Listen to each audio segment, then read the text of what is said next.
Hi there. My name is Lucas Weiss, and I am the host of the Weesesports Quarantine Chronicles. For today's episode, I'm joined by Andy McCullough. Andy's a senior Major League Baseball writer for The Athletic. In this episode, I chat with Andy about being a young New York Yankees reporter in a big market, how this prepared him for covering the Kansas City Royals for the Kansas City Star, being a Los Angeles Dodgers writer for the LA Times, as well as his transition to The Athletic and his advice for young journalists breaking into the industry. The Weesports Quarantine Chronicles is available on YouTube, Apple Podcasts, and Spotify. So make sure to like, rate, watch, and subscribe to all three of those channels. This is episode 26 of the Weesports Quarantine Chronicles. All right, on today's episode of the Weesports Quarantine Chronicles, I am joined by Andy McCullough. He is a senior baseball writer at The Athletic. Andy, thanks so much for joining me on the Weesports Quarantine Chronicles. How are you? I'm okay. How are you? I'm doing well. And listen, you're the first senior baseball writer to come on The Athletic. So congratulations for that honor. And thrilled. And I want to ask you right off the top because, obviously it's, there's no baseball going on, but, at The Athletic as a whole and specifically baseball, you guys have been, churning out the content and producing some really unique stuff.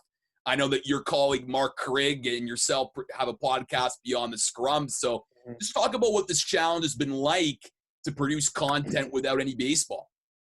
Yeah, I mean, I'm the Mike Trout of making shit up at this point. I mean, look, we're not the actual victims here, as sports writers, so we don't really need any sympathy. But it's been a challenge. I mean, frankly, it's just been a challenge. Like our jobs are predicated on games. They're predicated on access to athletes, or at the very least, the ability to write about the exploits of athletes, and none of that is really happening outside of kind of the labor disputes. So it's been difficult. I'm not going to pretend otherwise, but we've also I really am proud of the work that the folks at The Athletic have done, and just kind of generating stories for our subscribers, and whether it's, Ken Rosenthal and Evan Drellick on the, the day-to-day labor negotiations. Mark and I have done some work on the, some of the, subplots of it, Jason Stark with the just kind of summing up, with his perspective on things, to all of our beat writers, churning out content. I think we've done as good a job as you can do, but it's not easy. I mean, it's not easy. I think for whatever reason, there's a kind of misinformed perception that some sports writers don't want sports to come back. I couldn't imagine a sports writer who actually has that opinion. I think it's more about, like, speaking for myself personally, I have a lot of concerns just about the safety of it, and whether guys are going to get sick, whether the people around them are going to get sick. And I think that has been kind of hand waved in a way that's a bit problematic. But you also just can't write that every day. No one wants to read me saying, like, well, how come there's not enough testing? Well, what about the testing? They're like, oh, hey, have you guys considered the testing? It's one note, and it gets to be kind of boring, but it's also the thing I think about every day. So it's as long-winded way of saying, yes, it is challenging. No, for sure. And I mean, and I feel like these challenges will continue, certainly for reporters, if they are allowed back in stadiums, and that's all to be determined, down the road. But Andy, I mean, you mentioned how at The Athletic MLB, and it's such a unique staff because you have, Ken Rosenthal and Jason Stark who've been doing, been in the business for so long. You have, you and Mark that have, been there but are younger. But then you have even, some younger beat writers like, Fabian Ardaya, with the Los Angeles Angels. So it's a really unique place where, you have the mix of, the experience with also the young who each can provide that content. So it's really unique for a subscriber to be able to get those voices. Yeah, it's a good site. I mean, I think our baseball coverage is really good, and you're right. We do have a good mix. Like, we got veteran beat writers like Andy Baggerly and Matt Gelb and Dave O'Brien and Britt Giroli. And then, you have sort of people who have been doing it for a year or two, like you said, Fabian and, Lindsay Adler on the Yankees, Alex Coffey on the A's. It's a good mix. And I mean, look, like, I think there's lots of good sports writing out there. So like, I'm not, I worked in newspapers for 10 years. And so I have like the utmost respect for that side of it. And I'm not going to say that The Athletic is the only place you can read good sports writing, but if you like sports, you will find something on the site every day that you enjoy reading. It's a good site. So I'm happy to work there. I want to shift gears to your career and how you got started, because you went to a school called Syracuse, where I heard that it's one of the top journalism schools in North America. Maybe my sources are incorrect, but I've heard that, and it's somewhere up there, yeah. That's produced, Jason Stark, your colleague, and Bob Costas, and Marv Albert, and yourself. So yeah, the big four. In all seriousness, I mean, what was that experience like to be going to a school that continues just to churn out some of the most talented journalists in the country? Yeah, the school was fine. I wouldn't necessarily recommend going there because it's really cold and it's too expensive and all that sort of stuff. But I met my best friends, both I have a lot of good friends in sports writing, but also just like outside of sports writing, at college there. So I wouldn't do anything differently. But I mean, I think the school was fine. I think that for me, what was the really enriching experience was working at the student paper, working at the Daily Orange. And I was very, very lucky to work with a lot of really, really talented people, Zach Berman, who I work with at The Athletic now, Matt Gelb, who's also at The Athletic, Connor Orr, Kyle Austin, Ethan Ramsey, John Clayton, Matty Hall, Zach Schomburg, and I can just, Tyler Dunn. I'm forgetting a bunch of people, I'm sure. Jen McCaffrey, who's also at The Athletic. So, our staff was really, really good. And so I was able to work with people to edit those guys, to have them edit my stories. And it was just, that was the most enriching aspect, was just the work I did at the paper there. Zach Berman was one of my previous guests on this show. Yeah. So I know, and I've had a few Syracuse graduates on the program thus far. And they say, Andy, about just the reps that you get, and you spoke about the Daily Orange. And I'm just curious about how getting those reps at such a young age just shaped you into figuring out, okay, this is what I want to do, and how I could be a better journalist. Yeah, I think there were some things that I would do a little differently if I was structuring the journalism school. I think at the journalism school they teach you how to write a good 1,600 word story before they teach you how to write a good 800 word story, and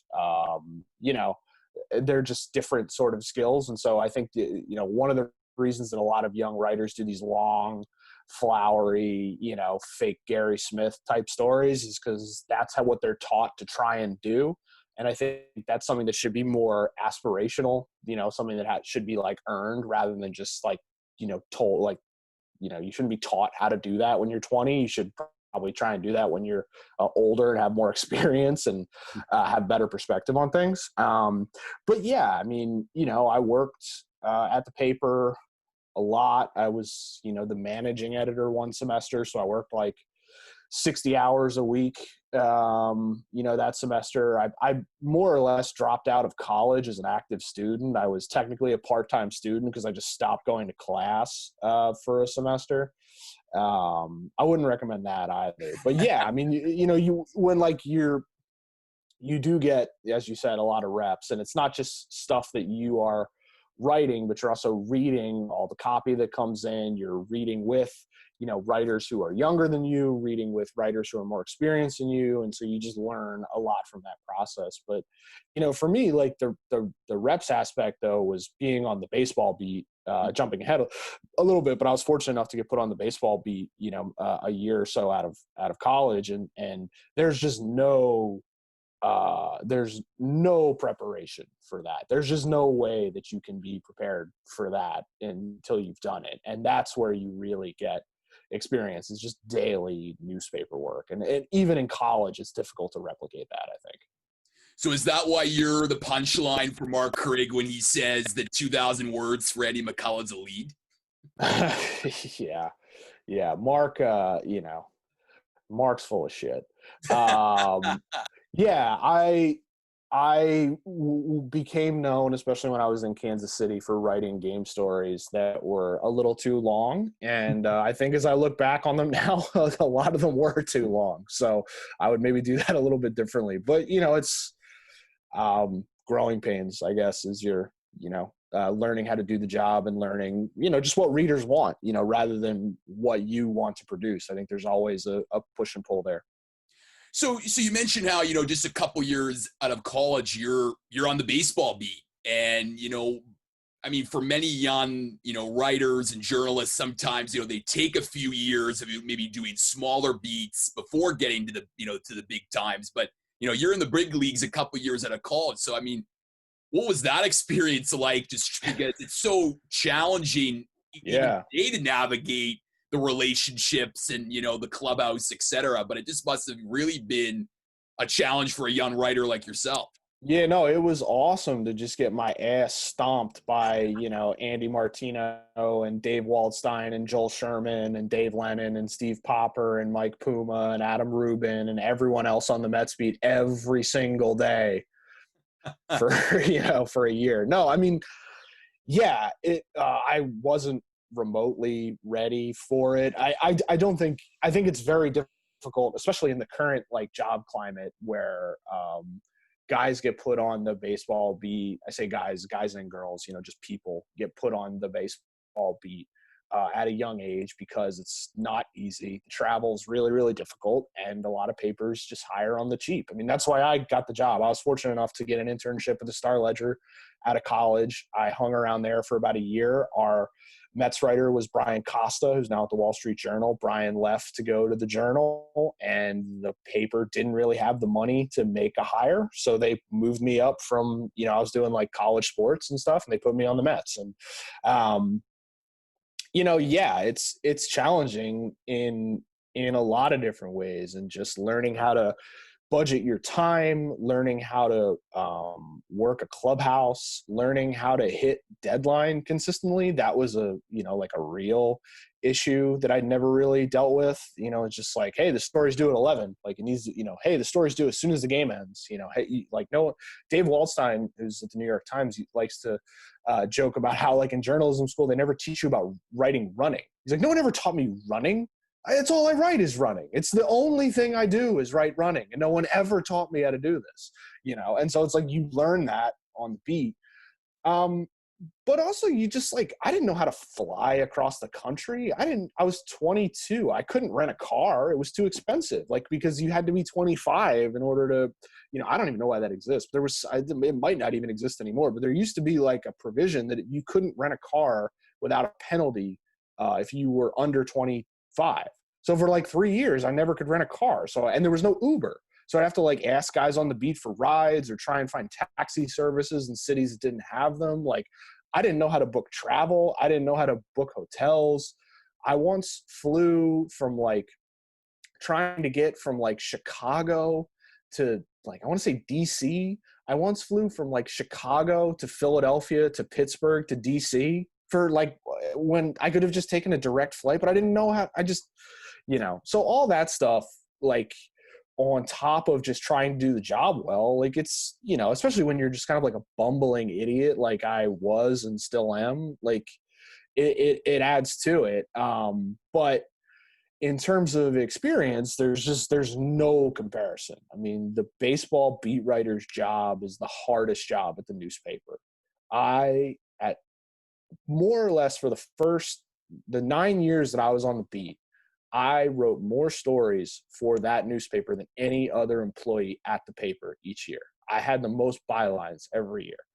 And that's just because you write twice a day for 180 days a year, plus spring training. And if, your team's fortunate enough to go to the postseason, then even more. So, writing 350 to 400 stories a year and getting all the reps, as you said, like that's how you grow, I think, as a reporter. It's a lot easier to get better when you're writing 400 times a year as compared to writing once a month, I think. No, for sure. I mean, it's just, continuous, and you did it twice daily. So, you have to, get better just with experience. But then, Andy, you then go from one of the biggest markets in New York City to a small market in Kansas City when you wrote for the Kansas City Star. And I'm just curious if, by being more experienced, were you able to handle that beat perhaps a little bit better than, just being a 22-year-old covering the Mets? But did it also present a unique challenge just because now I'm at a smaller market, so that means a lot more people are reading my stuff. Yeah. There's not a lot of stuff there. Yeah, I think you're right on both counts. Like, I don't think it really had much to do with New York in terms of just the experience. I think it was just, when I got to KC, it was my 5th year on the beat. And so all of the travel stuff was kind of off the table. So you're not worried about that as much anymore. You also just know, like, okay, here's the milestones in the year where I want to try and write about X, Y, and Z. So that just became a lot easier. But yeah, it was an adjustment going from, being, one guy in a group of, 12 to 15 people who were writing about the Mets or the Yankees every day to being one of 2 or 3. And especially when, you're working when it's a one paper town, which Kansas City was. And so I remember, like, in that first spring training, I was going back and forth with one of their executives just about a headline. And he was sort of complaining that the headline was unfair. And, like, he was being nitpicky, but, like, he had a point, it involved Wade Davis, like, moving into the bullpen. And I think the headline said, Davis demoted to bullpen, and they were like, we didn't demote him, we moved him. And I was like, who gives a shit? And so we're arguing, and me just being like an asshole. I was like, why are you even reading what I write? Why do you care? He's like, he's like, and he was right. He was like, what are you talking about? You're the beat writer for the Kansas City Star. Of course I'm reading what you're writing. It's important that I know. And I was like, oh yeah. And, like, when you're covering, the Yankees, and the Star Ledger was a great paper, still has tons of great people there, who do great work. And so, but in the New York market, the Star Ledger was like the 4th or 5th or maybe 6th option, in terms of circulation. And so, like, we were kind of the small fish per se in the big pond compared to, like, the New York Times. Right. So there it was pretty easy to just kind of say, like, like, why do you care what I'm writing? Like, because no one did care. And anyway, it just moving to KC where, like, yeah, what I wrote mattered, and players, like, knew what I was writing. Players knew, like, what I was tweeting, and so it was like a very, so you just had to be more, you had to be, I don't know, careful is not the right word, but just more prepared, that guys were going to pay attention, and also just kind of, understand, like, okay, so I'm going to, like, take a shot at this guy, okay, so when he reads this, what's going to be my explanation, for why I'm taking a shot at him, and for some guys it'd be like, well, that guy's an asshole, so I don't care. And for other guys it'd be like, well, why am I going after this? Like, who benefits here? You just think this is a good line or a funny line. And so you just learn to be a little more measured, and I think you grow from that experience. I feel like I write so differently at 32, now as compared to then when I was 26. I think I'm just a completely different writer in a lot of ways. And speaking about that, being a completely different writer, because I feel like a lot of young writers, they try to find their voice, and, they try to experiment, try, different ways to write a certain piece. But how long did that process take you, Andy, to figure out, your voice and what really works with your audience? Yeah. I've never felt I really had a voice as a writer. I mean, I don't know. I've never really spent a lot of time trying to work on that, to be honest. I think, like a lot of people, I went through like a Gary Smith phase. I went through like a really heavy Joe Posnanski phase where like I would use the word folks. It's just like, this, don't write like that. Like, this isn't you, like some guys can get away with this. You're not one of them. And now I just, write,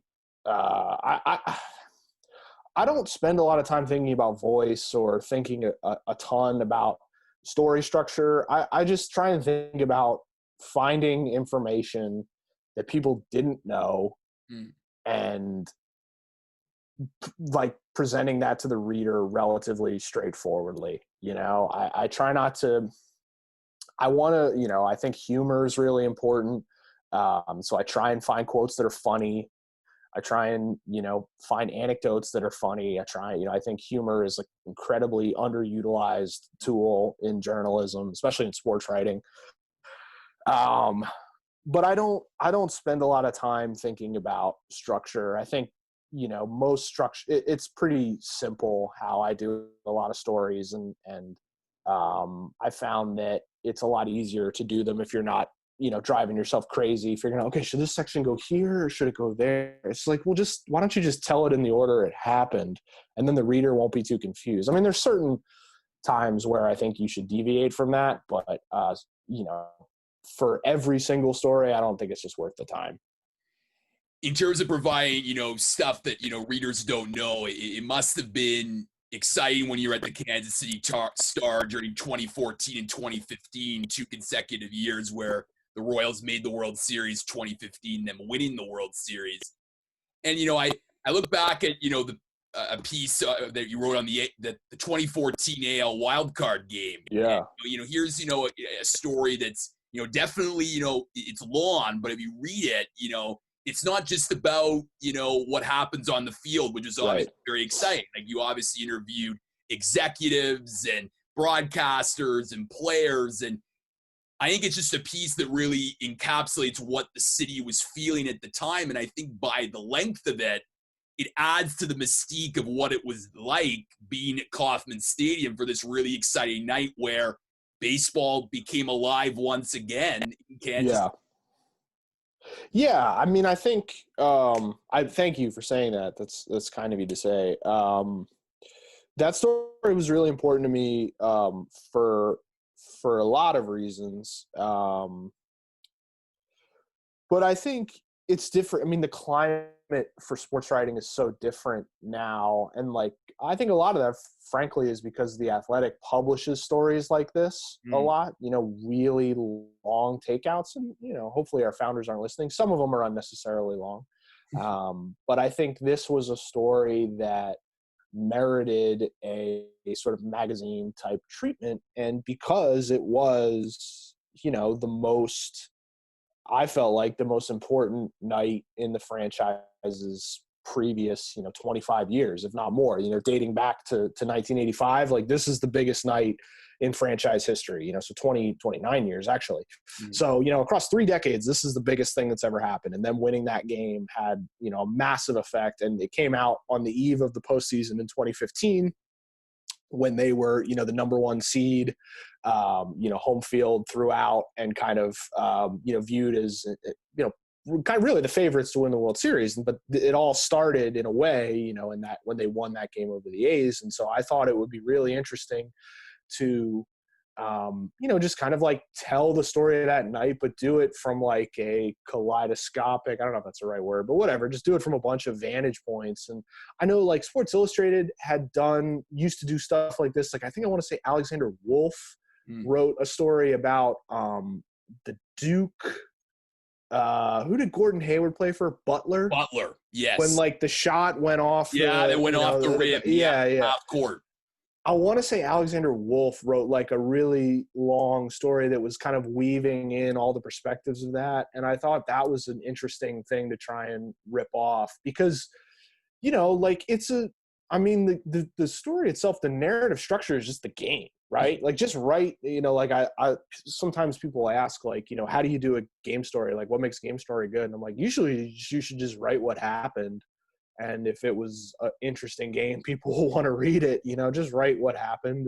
And then this was, so it was like, okay, So you have that as the narrative structure. And I had just known a lot of like tidbits about stuff and had been hearing, like I'd heard the story about George Brett, telling JJ Piccolo, the Royals assistant GM, like not to book a flight, the next day because they're going to win that night. And this was like when they're losing. And, I'd written some like pieces of it, like them kind of the coaches arguing in the dugout about whether they should stop running or, try and hit homers. And I just thought if you put it all in one place, I mean, this is something that I feel like I talk about a lot, is like, if you put stuff all in one place, even if there's only, 4 or 5 bits of new information, like people like reading all of it in one place. We like reading stories, we like reading the definitive account of something. And I thought there'd be a lot of value to just putting it all in one place. And, readers really responded to it. I was honestly a little overwhelmed with just how much people, appreciated that story, because I think, it was a really important night for the fan base, for, millions of people living in, in the Midwest. And so it worked out well. It turned out well. And I ended up having to do, two similar ones when I went to the LA Times for not as important games, but the same sort of idea. It's like, okay, one big night, reconstruct what happened. And but that was, that story was really important to me. You mentioned 2015 in the Kansas City Royals, who obviously went on to win the World Series. But what do you remember about their rivalry with the Toronto Blue Jays? Because a lot of my listeners are from Toronto, and of course the Blue Jays had a wild summer, winning the AL East, and then that crazy summer series in Toronto with KC, where the bench is cleared and it's sort of and where Edison Volquez said Josh Donaldson's not Barry Bonds. That I laugh about that like once a month. That was one of the funniest things I've ever heard. When Eddie was, were you in Toronto for that series? Yeah.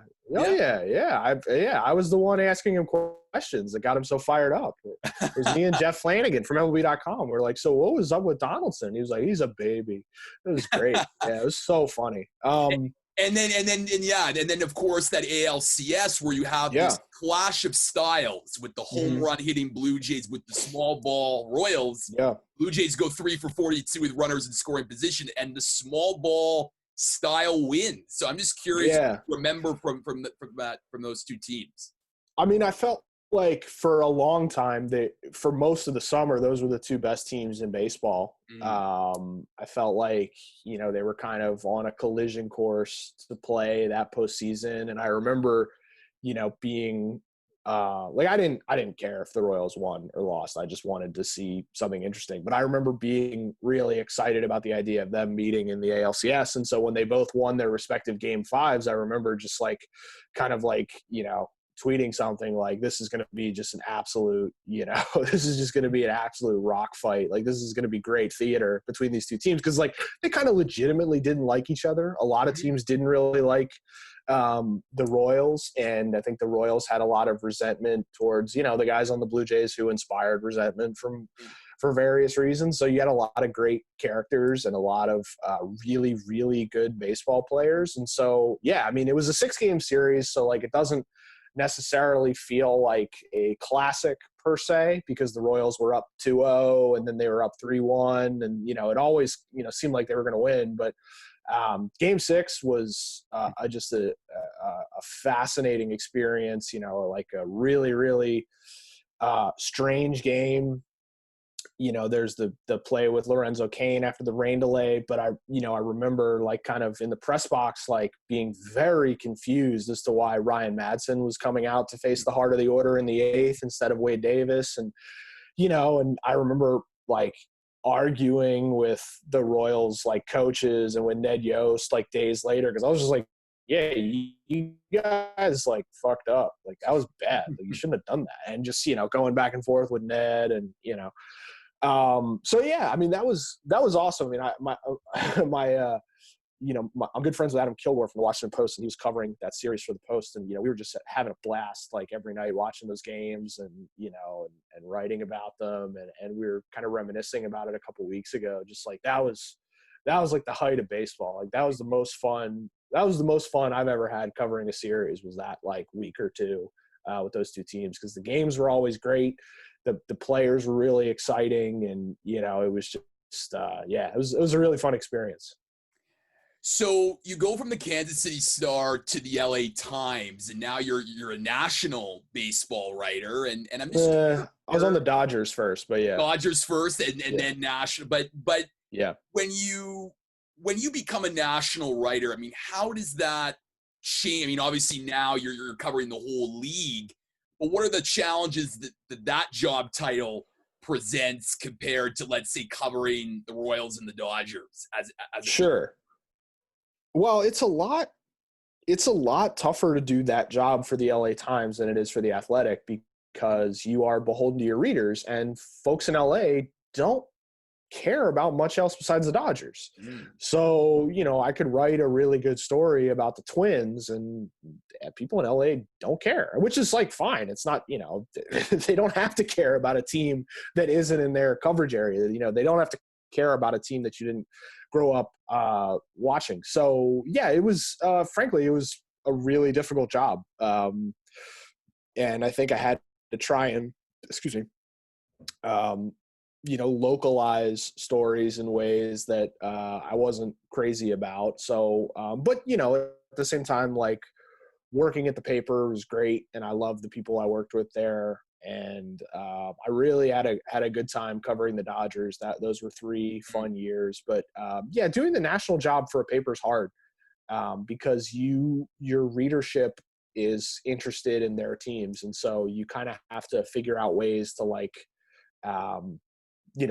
just arrange what you're writing so it's something that they care about.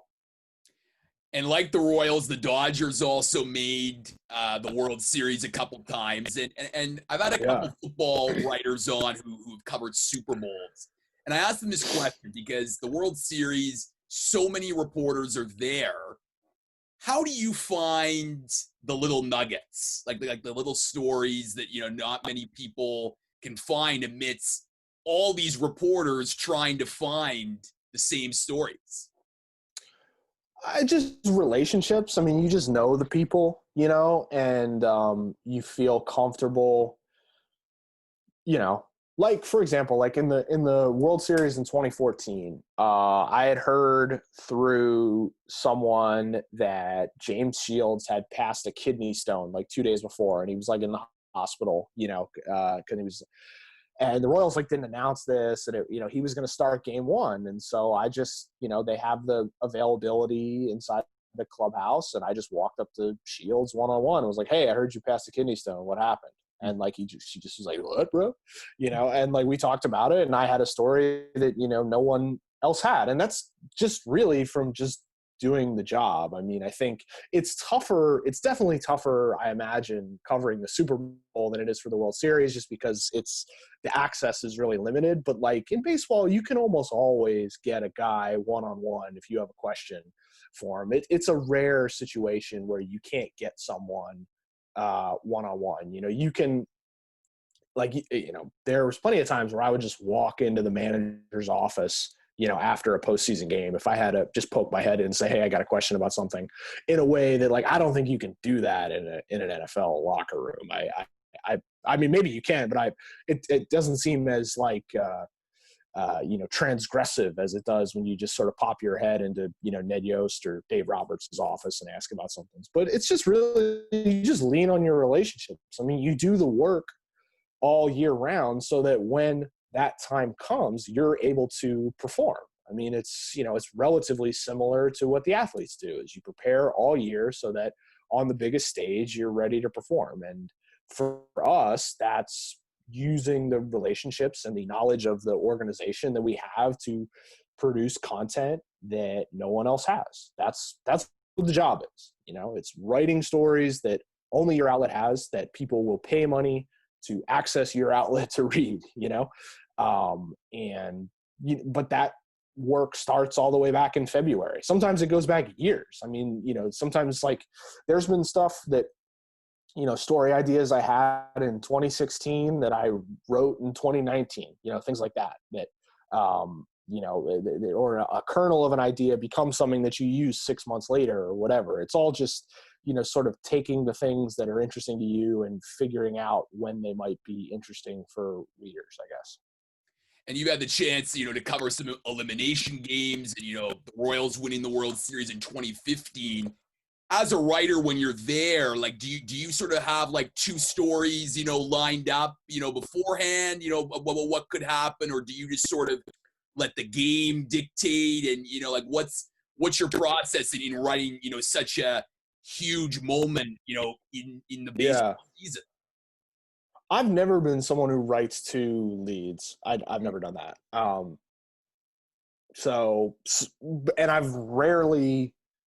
There are very few situations where I've been like frustrated that I didn't have something already up top. I mean, I write relatively quickly. And especially when I was covering the Dodgers, I was very fortunate that I had West Coast deadlines. So those are hugely beneficial, especially during the World Series, because the game, starts at 8 p.m. on the East Coast. Well, that's 5 p.m. on the West Coast. So all of a sudden the deadline pressure that, everyone else is facing, you don't face. I mean, I remember after a playoff game in 2017, after Justin Turner's walk-off homer, I was, I just was waiting him out, and he did an interview on the field, with MLB Network, and I was just kind of standing on the field waiting for him. And the field is literally empty except for me and Justin Turner. And my friend Barry Zlaruga, who works for the Post and had an East Coast deadline, takes a picture of the two of us talking there and just says, I'm 10 minutes past deadline, fuck you and fuck the West Coast deadlines, So I was fortunate that for those games I was in LA, so I never really had too much pressure that my running would be the thing that was the final version. So yeah, I mean, it just comes with experience. You have to be working basically from pitch one. You have to be working before pitch one. You have to, when you come upstairs from the pregame access, you should have something, whether it makes it into the final version of the story or not, you should have some information that you are writing in a Word document that will be your game story for that night. Like I said, it doesn't have to make it. You can cut it later because it becomes unnecessary, but you should have something that you bring up from the pregame access, and then you just build from there. Okay, what happened in the first inning? What happened in the second inning? What happened in the third inning? What are the themes? What's going on? What do I think this game story is going to be about? So if Clayton Kershaw was pitching, a lot of times it was going to be about Clayton Kershaw, but maybe a guy hit, a home run in the second inning, and then he got a hit in the fourth inning. And you're like, well, maybe that's enough. The game story will be about, Corey Seager tonight or whatever. You're just, for playoff games, sometimes it was tougher to be that focused because you got to catch a little more of the, get more sweeping vantage point, but you just write and you type words and form sentences and hope that they make sense, when you file it. And if not, you hope you have editors who can, convert them into at least passable English, and and then you show up the next day, and then do it again. I remember asking Mike Vaccaro from the New York Post, I was back, when you write a bad column, how do you get over it? And he's like, oh, usually I show up to work the next day and write another column. It's right, okay. It's it's work. I mean, it's a trade. You think of yourself as like a carpenter building a story, and you just think of it that way and just keep trying to build it with the material in front of you, I guess. Last question for you, Andy, and it has to do with, young journalists breaking into the industry, particularly baseball. And nowadays, young journalists, it's not just taught how to write, but you gotta know the social media. You gotta know how to shoot, video and audio and a lot of different skills in the toolbox. So I'm just curious for you, if you have any advice for young journalists and writers, what would it be trying to break into a very difficult industry? Yeah, I'm looking into going to grad school for public policy. I just need to figure out what public policy is. Yeah, man, this is a rough time to be coming into the business. I mean, I thought I graduated college in '09, which was right after kind of the big buyout wave in '08. And I thought like, oh man, what a terrible economy. And this is rough, And so I have a lot of, I don't know if that's the word sympathy or empathy. I've never figured out which one's which, but I feel for folks trying to get into the business right now because it's going to be really hard. And I feel for folks trying to stay in the business right now because it's going to be really challenging. So I don't know. I never looked at it as like, I want to cover baseball, like I know there's a lot of people who cover baseball who are like that, which is fine. A lot of, you're allowed to like what you do. But I was never someone who's like, I want to write about baseball. My thought was I wanted to cover the baseball beat because I had been told that was the way to get better the quickest. That was the way to get, as you said, the most reps. That was the way to iron out bad habits or figure out what your deficiencies were and improve upon them. So that was part of what drew me to covering baseball. But I don't think, unless you're like really freaking talented and unless you're, anointed by, the people on Twitter who anoint the next generation of, sports writers, I don't think you should be as focused as I want to cover baseball only. I don't know. This is interesting, actually. I'm gonna think this one out because there are some people who think that you should be a specialist rather than a generalist. But I think it depends on what it is you want to do. If you want to be a journalist, I don't think you should market yourself as someone who only wants to cover a certain sport or only wants to write about a certain sport. If you want to just write about baseball, then, blog about it or whatever and try and come up with interesting ideas so that like Fangraphs can hire you or Baseball Prospectus or whatever. But if you want to be like a journalist and your goal is to, be a reporter, which is what I wanted to do. And I think you should, if you're able to go to college, write for your college paper as much as possible. And if you're in a town that has a daily newspaper or a weekly newspaper that, has sports that are undercovered or something like that, volunteer to, see if you can freelance for them, try and get paid for it if you can. Like, please try and get paid. Like if you're fortunate enough to be able to take unpaid internships, like go for it.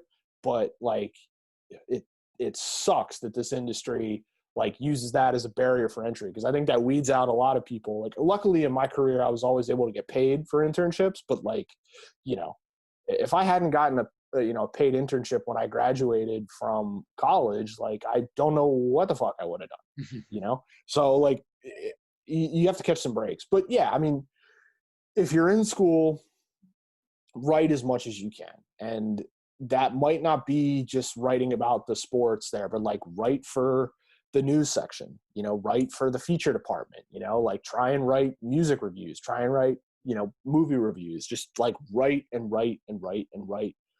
And if,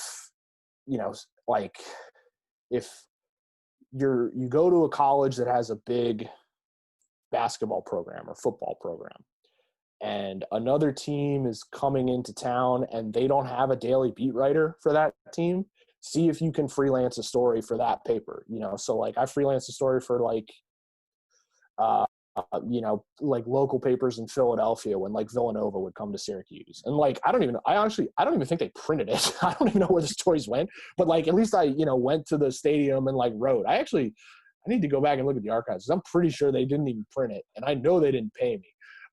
Anyway, but like you build relationships, you learn what sports editors are thinking, you learn what editors think, they have some idea of who you are, but there's not really a magic wand or one tip or anything like that. I think, you have to be passionate about it because it's a job that takes a lot out of you. And so if you're easily discouraged, and there's nothing wrong with being easily discouraged, there's nothing wrong with wanting a life that makes you happy, and like wanting a career where you make like good money and don't get paid like 28 grand out of college or whatever. There's nothing wrong with any of those things. So like, don't look at this as like a character, a character assassination or something like that, or like,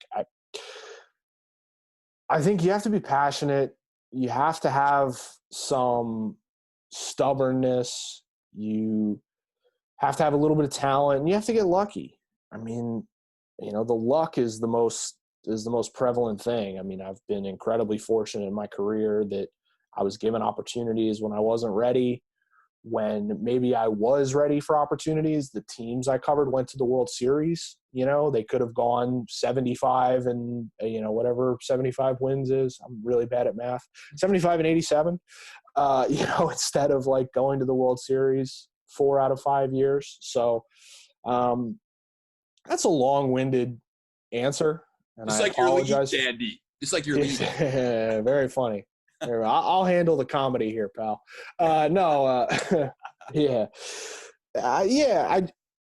Because there's not an easy answer. I mean, I'd be curious, like, I assume you ask lots of people this, like, what do they tell you? Yeah, like I mean, I want to know. Like, I don't know. Yeah, like it's interesting. Like I feel like, I think the genuine, like the theme is, yes, it's incredibly challenging, obviously. I think some certainly say like be versatile, like someone actually gave me the advice, like generalize until you get paid to specialize, and try to maybe hold on, let me write that down. Hold on. You're gonna write that down. No. Here you go. Here we go. See, my first guest, taking advice from the host. It's there you go.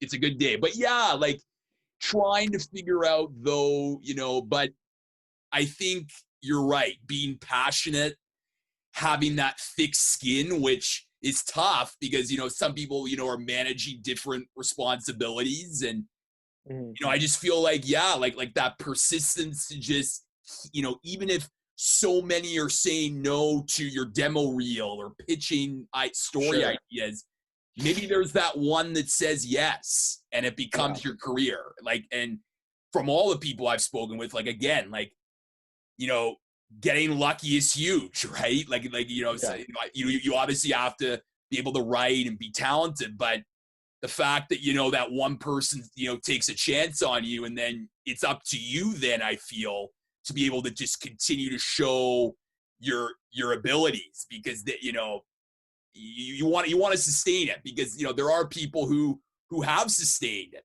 that are in there, that are older and are still in the industry. So I think it's a mixed bag, but I think like you're definitely right about the whole, you got to be realistic, but if you're passionate about it, keep going. Yeah, I think, and one piece of advice I would actually be pretty passionate about, and I think it applies even if you don't want to be a sports writer, is like, don't don't fuck people, like be a good person. Don't cut corners, don't lie to the people you cover, don't lie to your bosses, be forthcoming or forthright with, the people you cover,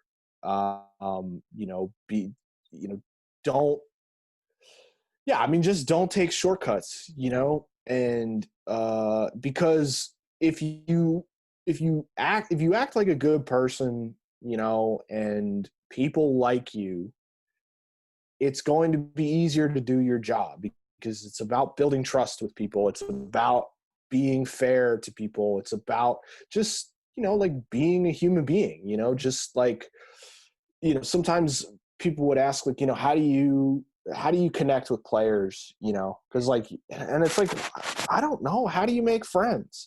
There are certain guys who it's easy to talk to. There's certain guys who you have things in common, who you appreciate each other's company, and there's certain guys who just don't like you or don't get what you're about. I mean, there's so many guys who I've covered over the years, so I'm just like, this isn't going to work. Like, we're just never, like, we'll do interviews, but like we're never going to be on the same wavelength here. And sometimes you just have to accept that, rather than like being a weirdo about it and like trying too hard and, it's just like be yourself in a way that, like, especially like once you get into the environment of where you're dealing with athletes every day, like especially, if you're fortunate enough to like deal with professional athletes, is like they recognize authenticity and they also recognize, fear or nervousness. And some guys will try and take advantage of that in ways. And, other guys though, like if you project authenticity and, you show guys that you're not afraid to go, to stand and trade with them verbally, like it can lead to building really good relationships. So I think it's just having confidence in yourself, being authentic, but also just, be nice to people,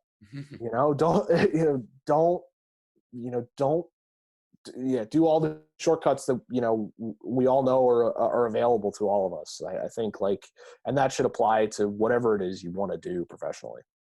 Yeah, you can't understate being nice. It's what one of my journalism professors taught me like the first day of class. And it sounds cliche and simple, but it's so true because, this is in many ways, this is a business of dealing with relationships, forming relationships and with people. So it's so critical.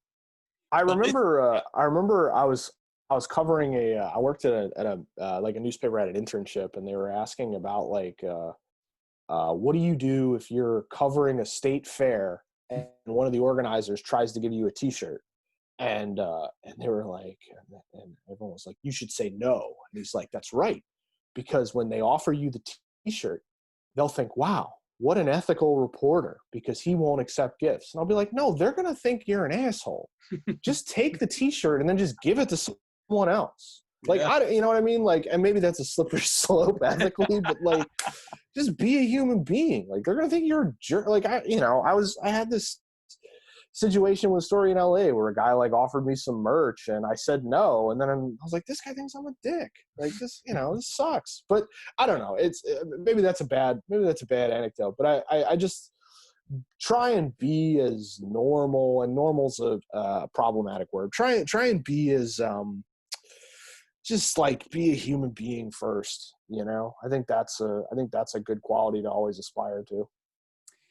Andy McCullough, he is the senior MLB writer at The Athletic. I know you're very busy during these times, but I just want to say thank you so much for coming on the Hey, thanks for having me. This was fun. Chronicles. Yeah, thank you so much. This was fun.